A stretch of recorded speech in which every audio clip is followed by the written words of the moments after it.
jy, daar is iets besig om te gebeur.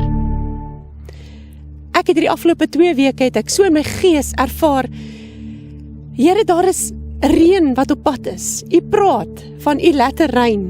In Joël praat u van u laaste reëns wat uitgestort word. En in my gees hoor ek hoe die wolke saampak met God se blessings, met sy openbaringskennis. En dit voel vir my vanmôre, hierdie stuk in Jesaja 11, wat die Here sê, maar daar sal 'n takkie uitspruit vir die stom van Isaai, en 'n loot uit sy wortel sal vrugte dra. Hulle praat nou, Jesaja profeteer nou hier van Jesus, en hulle sê, en op hom sal die gees van die Here rus, die gees van wysheid en verstand, die gees van raad en sterkte, die gees van kennis en van die vrees van die Here. Nou as jy vanmôre God se woord 'n bietjie ken, sal jy onthou daar in Openbaring, praat ons van die 7 geeste wat voor die troon van God is. En God se gees, wil ek amper sê, bestaan uit hierdie 7 komponente. En as jy vanmôre sê, ek wil my gees vanmôre oopmaak, Here, dat u my kom vul met die volheid van die gees, dan vra jy hierdie 7 komponente van God se gees.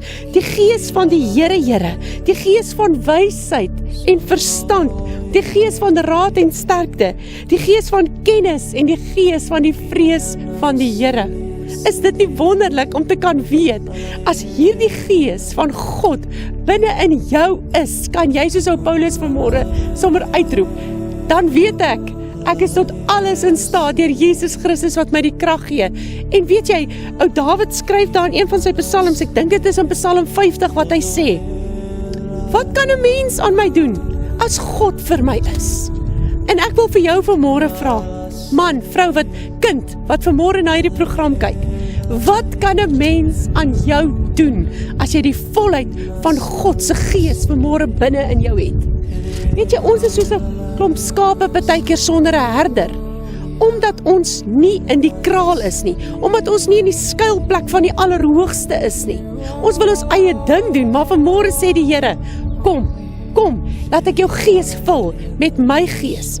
En vanmôre is die gees van die Here hier by ons, en daar by jou waar jy nou sit. Laat toe, dat die gees van die Here jou nou kom vul. En ek profeteer dit oor jou. Ek roep jou gees vanmôre tot gehoorsaamheid aan God se perfekte wil, want daarin is lewe.